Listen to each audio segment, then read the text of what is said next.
Hello, good evening students. Today we are going to learn about basic concept of hoops, right? I think in last video we have already studied about three concepts of hoops.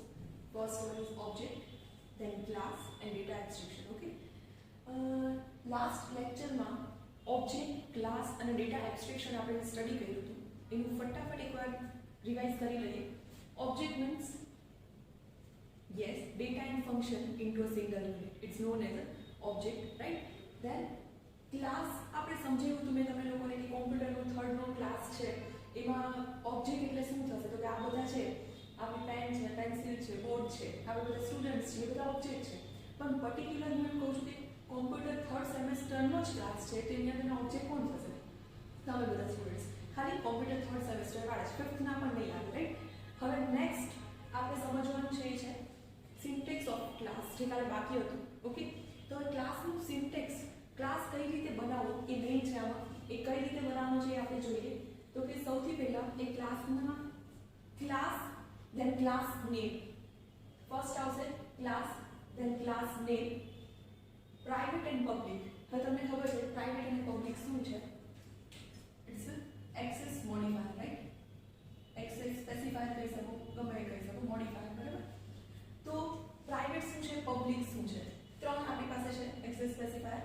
Private public and protected અત્યારે આપણે private અને public વિશે સમજીએ નામ પરથી ખબર પડી છે પ્રાઇવેટ મીન્સ અને પબ્લિક મીન્સ બટ જોઈએ તો કે સૌથી પહેલા ક્લાસના સિન્ટેક્સમાં આવશે class then class name then in curly bracket private variable declaration public function declaration okay તો કે પ્રાઇવેટ ની અંદર હું વેરિયેબલ ડિક્લેરેશન કરું છું વેરિયેબલ ડિક્લેરેશન મીન્સ તો કે એની અંદર બધા વેરિયેબલ લખીશ એ બધા જે વેરિયેબલ છે બધા કેવા ટાઈપના હશે પ્રાઇવેટ ટાઈપના છે પબ્લિકમાં ફંક્શન ડિક્લેરેશન આવું રીઝન કે અહીંયા પબ્લિક નથી કહ્યું અહીંયા પ્રાઇવેટ નથી કહ્યું ઇક્વેશન થશે જ ઓકે તો વેરિયેબલ ડિક્લેરેશન હું જ્યારે કરું છું સપોઝ અહીંયા વેરિયેબલ ડિક્લેરેશનમાં મેં a b વેરિયેબલ આપ્યા છે વેરિયેબલ ડિક્લેરેશનમાં હું કરું છું a and b ફંક્શનમાં આપણે કર્યું સમ ઓકે તો આ જે ક્લાસ છે સપોઝ આ ક્લાસ a છે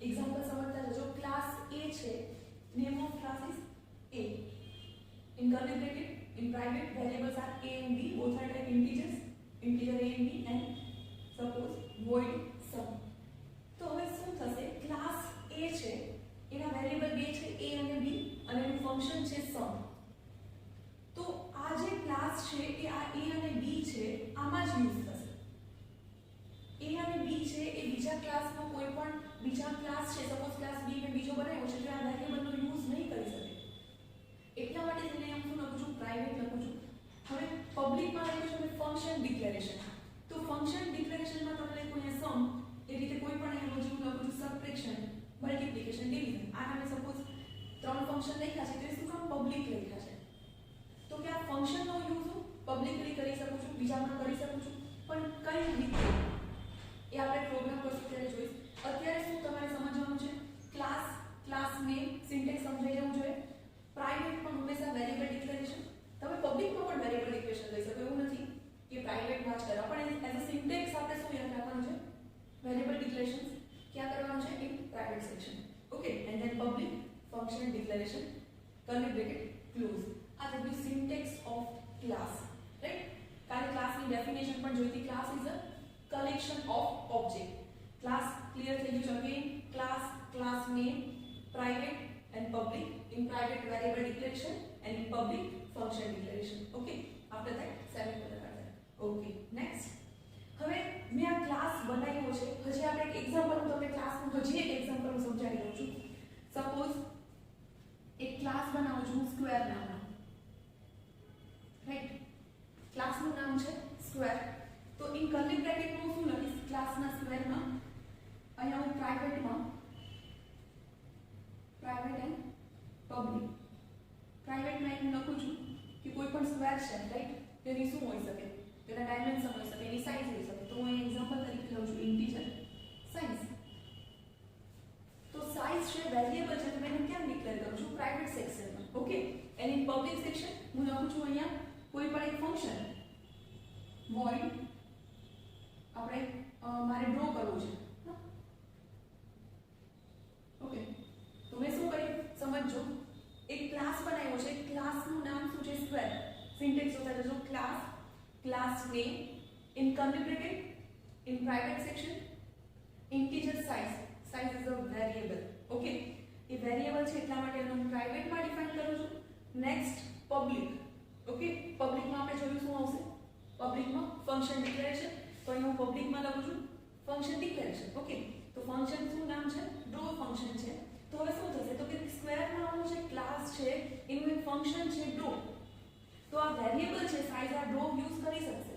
પણ સપોઝ કોઈ ક્લાસ સ્ક્વેર ની જગ્યાએ ક્લાસ ટ્રાયેંગલ ને યુઝ કર્યો છે, એમાં હું આના વેરિયેબલ છે યુઝ કરી શકીશ ને. Okay, that's it. Clear? Okay, next કરીએ. હવે સપોઝ આ એક ક્લાસ બનાવ્યો. હવે ક્લાસ સ્ક્વેર છે કે ક્લાસ A છે, એ આપણો કોમ્પ્યુટરનો ક્લાસ 3rd સેમેસ્ટર છે, એના મારા ઓબ્જેક્ટ્સ બનાવવા છે. Right? Okay, then define number of object from class. કઈ રીતે હું ઓબ્જેક્ટ ડિફાઇન કરીશ? તો કે સ્ટુડન્ટ શું છે? Suppose class name class A રાખ્યું છે, તો તમે એ પણ લખી શકો. અહીં ક્લાસ સ્ટુડન્ટ લઈ હોય તો સ્ટુડન્ટ. સપોઝ તમે A ક્લાસ છે તો ક્લાસનું નામ S1 S2 Sn એ શું છે? Name of the object. S1 is one object, second and so on. તો S1 S2 Sn. Okay, student class name then object name. આ રીતે તમે જેટલા પણ ઓબ્જેક્ટ ડિફાઇન કરવા હોય એટલા તમે આ રીતે લખી શકો છો. Right? Class complete. object done, class done. Now data encapsulation. એ પણ મોસ્ટ ઇમ્પોર્ટન્ટ ફીચર્સ છે OOPS નો. જોઈએ હવે third point, data abstraction and encapsulations. કાલે યાદ હોય તો આપણે કીધું હતું data and function into a single unit. તો સેમ એન્કેપ્સ્યુલેશન ની ડેફિનેશન એ થશે to combine both data and function into a single unit. It's code is known as encapsulation. મેં લખેલું છે રાઈટ. થિયરી લખી આપી છે એટલે તમે લોકો લખી જ લેજો. તમારો ટાઈમ પણ વેસ્ટ ન થાય ત્યારે અને તમે ઈઝીલી સમજી શકો. ઓકે, એન્કેપ્સ્યુલેશન બધાને આવડી ગયું છે right? Good. Combine both data and function into a single unit. Okay, હવે કંઈક એક નવો ફીચર આવ્યો આના માટે છે. તો કે ડેટા હાઇડિંગ કન્સેપ્ટ. એ શું છે? તો કે ભાઈ ડેટા હાઇડિંગ નામ પરથી ખબર પડી જશે તમે ડેટાને હાઇડ કરે છે. હા, તો ડેટાને હાઇડ કરે છે. હવે તમે લિંક સમજો છો? ડેટાને હાઇડ શું કામ કરે છે? બાકી ડેટા શું છે? પ્રાઇવેટ છે. ઓફકોર્સ એ થયું ને, એક ક્લાસનો ડેટા છે બીજો ક્લાસ નહીં કરી શકે, હાઇડ કરે છે. Okay, done. તો હવે સમજીએ. Data is not accessible to outside world. Means data will be used by member function of that class only. Okay, સમજો. આ ક્લાસ છે, આ વેરિયેબલ છે, સાઇઝ છે વેરિયેબલ છે, રો છે ફંક્શન છે. તો આને આપણે કહી શકીએ ડેટા મેમ્બર. આને શું કહી શકીએ?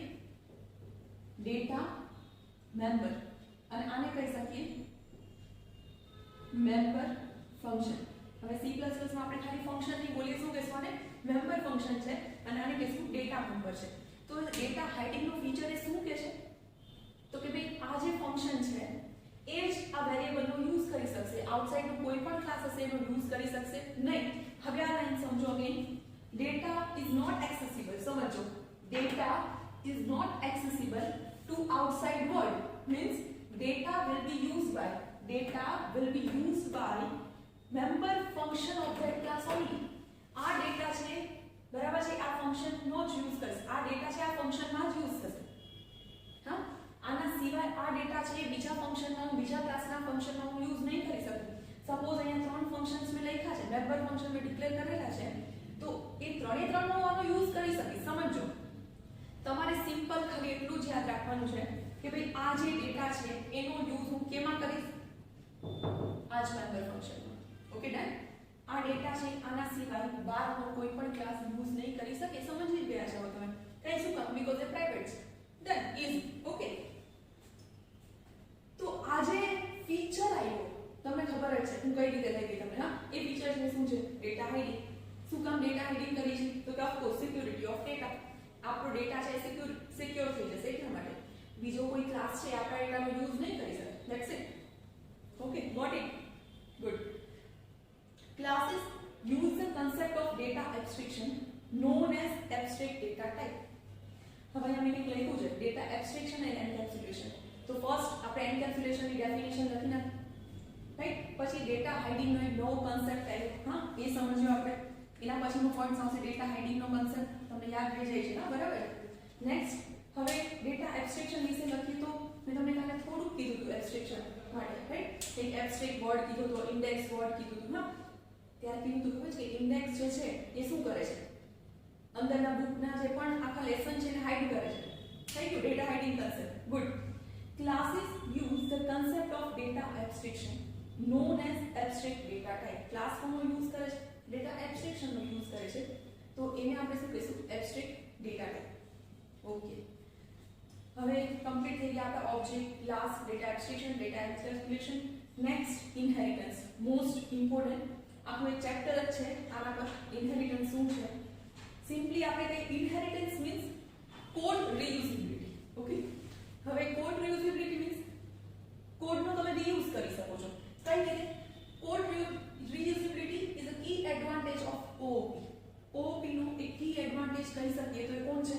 Code reusability. હવે હું તમને ઇનહેરિટન્સનું સિમ્પલ એક એક્ઝામ્પલ આપું તો કે કોઈ પણ એક આપણે લઈ લઈએ વ્હીકલ લીધું, હા, આ જવા દઉં છું. અહીંયા આપણે એક એક્ઝામ્પલ સમજી લઈએ ઇનહેરિટન્સ નું. હમણાં તમને ડાઉટ બધો ક્લિયર. આપણે કહીએ વ્હીકલ, હા, વ્હીકલ નહીં, તમને એક હજી એક ઈઝી એક્ઝામ્પલ. યસ, આપણે આપણું ફેમિલી લઈ લઈએ, હા, દાદા તો ગ્રાન્ડફાધર, હા, ઈઝી પડશે. વ્હીકલમાં પાછું તમારે એવું થશે કે ભાઈ વ્હીકલનું હજુ એક્ઝામ્પલ લઈશ પણ કઈ ક્યારે લેશું એક આ સમજી લઈએ પછી, કારણ કે વ્હીકલમાં પાછું એવું થશે 2 વ્હીલર ને 4 વ્હીલર એના પાછા અલગ થશે, તો એના કરતાં બેટર છે. હવે ગ્રાન્ડફાધર છે, રાઈટ. તો ગ્રાન્ડફાધર, ગ્રાન્ડમધર, એમાંથી આપણે ફાધર, રાઈટ. ફાધર, મધરમાંથી તમે સન ઓર ડોટર, સમજો છો, રાઈટ. ઓકે, તો આ શું થયું છે? ગ્રાન્ડફાધર મધર છે, બરાબર છે, એમાંથી ઇનહેરિટન્સ ફાધર અને મધર, એમાંથી ઇનહેરિટન્સ સન અને ડોટર. તો આ વસ્તુ સમજજો હવે. તો કે જે દાદા છે, આપણા ગ્રાન્ડફાધર ને ગ્રાન્ડમધર છે, એના કઈ જે આપણે એમ કહીએ કે એની આપણે ઇનહેરિટ થયું છે, હા, એનાથી આ વારસો. તમને કોઈના ગ્રાન્ડફાધર છે એને ક્રિકેટ રમતા સારું આવડે છે, હા, અથવા તો કોઈ પણ એક એવી સ્કિલ છે, વોલીબોલ છે, ફૂટબોલ છે, કે કોઈ પણ કઈ વસ્તુ છે કે એને સારી આવડે છે, તો તમારા ડેડીને પણ આવડે છે અને તમને પણ આવડે છે, તો એ શું થયું? ઇનહેરિટ થઈ પ્રોપર્ટી, હા. તો એ વસ્તુ શું થશે? તમે થોડી શીખશો. સપોઝ એક સન છે, બે સ્ટુડન્ટ અહીંયા બેઠા છે, એમાંથી એક સ્ટુડન્ટના ડેડીને બહુ જ સારું ક્રિકેટ રમતા આવડે છે પણ બીજા સ્ટુડન્ટના ડેડીને નથી આવડતું, તો શું થશે? જે સ્ટુડન્ટના ડેડીને ક્રિકેટ આવડે છે, મે બી એવું બને કે થોડી પ્રેક્ટિસ કરે તો એ સારું cricket compare to second student એને આવડી શકે. તો એ શું થયું? એની જે પ્રોપર્ટી છે એના ગ્રાન્ડફાધરમાંથી એના ફાધરમાં આવી, એના ફાધરમાંથી એના સનમાં આવે છે. તો આ પ્રોપર્ટી છે ઇનહેરિટ થાય છે, હા. તો આને કહેવાય ઇનહેરિટન્સનો કન્સેપ્ટ. તો શું થયું? કોડનું શું થયું? તો હવે આપણે C++ માં સમજીએ તો કોડનું શું થયું? રીયુઝિબિલિટી. શું થયું? રીયુઝિબિલિટી. ઓકે, હવે નેક્સ્ટ ઇનહેરિટન્સમાં વર્ડ એટલે તમે યાદ રાખજો, કોડ રીયુઝ થઈ શકે, હા, એટલે કે કોડ રીયુઝિબિલિટી. ઇનહેરિટન્સ શું પરમિટ કરે છે? તો કે રીયુઝિબિલિટી. તમને રીયુઝિબિલિટી મીન્સ તમને રીયુઝ કરવા દે છે, તમારા કોડને રીયુઝ કરવા દે છે easily. Okay, next something already available rather than trying to create new one. Something already available rather than trying to create new one means તમારા ગ્રાન્ડફાધરને ક્રિકેટ આવડતું તો તમને ડેડીને આવડે છે અને તમને આવડે છે. Something already available rather than trying to create new one. હવે એ સ્કિલ તમારે નવી ડેવલપ કરવાની જરૂર નથી, ઓલરેડી આવડે જ છે, સમજો છો? તો એ શું થયું? Inheritance. Done? Yes. And use same thing all over again. અને એ જ વસ્તુ સનને આવડે છે, મે બી તમારા સનને પણ આવડતી હશે, એવું થઈ શકે, હા. તો એ શું થયું? Save time, money and program reliability. Means એનાથી તમારો ટાઈમ બચશે, then money and program reliability means પ્રોગ્રામની કઈ આપણે રિલાયબિલિટી કહી શકીએ, રિલાયબલ થશે. પ્રોગ્રામ રિલાયબલ મીન્સ તો કે આપણે વિશ્વાસ એની ઉપર કરી, વિશ્વસનીયતા આપણે કહીએ ગુજરાતી ભાષામાં. રિલાયબિલિટી મીન્સ તો કે ભાઈ ઈઝીલી. હવે તમારા ડેડીને આવડે છે ક્રિકેટ, તો તમને આવડે જ છે, હા, તમારા સનને આવડે જ છે, તો એક વિશ્વાસ થઈ ગયો છે, હા ભાઈ આને ઇનહેરિટ થતું જ આવે છે, ઘણામાં એમ પણ ન પણ આવે, એટલે એવું જરૂરી નથી કે ઇનહેરિટ થાય જ. હા, ઘણા હોય તોફાની હોય, તો એવું તો કહેવાય નહીં મારે દાદા તોફાની છે. હા, એટલે save time, money and program reliability. Okay, done. તો ઇનહેરિટન્સની ડેફિનેશન શું થશે? તમને એક્ઝામમાં પૂછે definition. The process by which object of one class can acquire the properties of another class. શું કીધું? Process by which object of one class can acquire the properties of another class. એક ક્લાસનો, હવે એક ક્લાસનો ઓબ્જેક્ટ છે, એની properties કેમાં આવી? નીચેના ક્લાસમાં. તો જે મેઇન ક્લાસ છે, જે એક્ઝિસ્ટિંગ ક્લાસ છે, એને આપણે કહીશું બેઝ ક્લાસ. ઓકે, જેમાંથી ડિરાઇવ થાય છે, ઇટ્સ કોલ્ડ ડિરાઇવ ક્લાસ. તો this one is base class. એટલે સપોઝ મને કહી શકે આપણે ગ્રાન્ડફાધર અને ગ્રાન્ડમધર નો ક્લાસ છે, એનો હું બેઝ ક્લાસ કહું છું. હા, એમાંથી જે ડિરાઇવ થાય છે ફાધર, એનો ક્લાસ થશે. એમાંથી જે ડિરાઇવ થશે સન. હા, તો એ રીતે મેઇન જે ક્લાસ છે બેઝ ક્લાસ થશે. આને હું સુપર ક્લાસ પણ કહી શકું. It's also called super class. Derive class is called sub class. Okay, done. તો base class and derive class. તો ડિરાઇવ ક્લાસની પ્રોપર્ટી છે એ એકવાર કેમાંથી થઈ? બેઝ ક્લાસમાંથી થઈ. તો આ જે કન્સેપ્ટ છે એને ઇનહેરિટન્સ કહેવાય. Okay, done. હવે હું તમને એક્ઝામ્પલ આપું છું વ્હીકલનો. શું થશે? સપોઝ કોઈ પણ આપણે વ્હીકલ કહીએ, એટલે વ્હીકલ એટલે બધા આવી. હા, સાયકલ આવી ગઈ, સ્કૂટર આવી ગયું, હા, ઓટો આવી ગઈ, બસ, ટ્રક, બધા. તો વ્હીકલ મેઇન ક્લાસ છે. એમાંથી આપણે બે ડિવાઈડ કરીએ, two wheeler and four wheeler. હા, તો ટુ વ્હીલરમાં શું થશે? બાઇસિકલ છે, પછી ધેન એક્ટિવા છે, એ બધા જે સ્કૂટર છે એ બધું શું થશે? એ બધું ટુ વ્હીલરમાં. ફોર વ્હીલરમાં કાર છે, હા, કાર, બસ જે પણ હોય, ફોર થી વધારે વ્હીકલ આપણે વ્હીલર કહીએ, ફોર વ્હીલર થી વધારે તો જે પણ આવતો હોય, બસ છે, ટ્રક છે, એ બધા. હા, તો મેઇન વ્હીકલ છે એ મેઇન બેઝ ક્લાસ છે. Okay, then base class, then two class. કયા કયા? બે ક્લાસ ડિરાઇવ કર્યા, two wheeler and four wheeler. Right? તો આ તે ઇનહેરિટન્સની પ્રોપર્ટીઝ જે તમને ક્લિયર થઈ ગયું છે, એકદમ ફાઇન. Okay, done. હવે હજી આના પછી આપણે જોવાના છે એક તો dynamic binding, message passing and polymorphism. Right? એ નેક્સ્ટ વિડિયોમાં હું તમને આપું છું. ઓકે, આટલું કરતા જાઓ. જબરદસ્ત, મસ્ત, બધાને આવડવાનું જ છે. હા, જરા હિંમત હાર્યા વગર. ઓકે, ખબર છે ને, નથિંગ ઇઝ ઇમ્પોસિબલ. એ શું કહે છે? આઈ એમ પોસિબલ. ઓકે, એ વસ્તુ યાદ રાખવાની છે અને બધું કરવાનું છે. જરાય ચિંતા નહીં કરતા કે ભાઈ હું આટલો કોર્સ ચાલી ગયો છે તો શું કરી, આમ તેમ. હા, બધું થઈ જશે. હા, તમે અત્યારે ખાલી શીખતા જાઓ, સ્ટડી કરતા જાઓ. હા, બધું ભગાડી છે ત્યારે તો તમને નહીં ખબર પડે. જેટલું કરીએ એટલું પરફેક્ટ. હવે સપોઝ કાલે એક બીજો વિડીયો આવે તો તમને આગળનો વિડીયોની ખબર હોવી જોઈએ. હા, એ સેટરડે સન્ડે તો થવાની જ છે, તમારી લેફ્ટ રાઈટ લેવાની જ છે કે શું નથી કર્યું છે કે નથી કર્યું. Okay, done. ઓકે, ઓકે, ચલો. આખું જે છે આટલા કન્સેપ્ટ આપણે જે કર્યા છે એ બધાને મસ્ત આવડી જવા જોઈએ કાલે. Okay, done. Okay, thank you.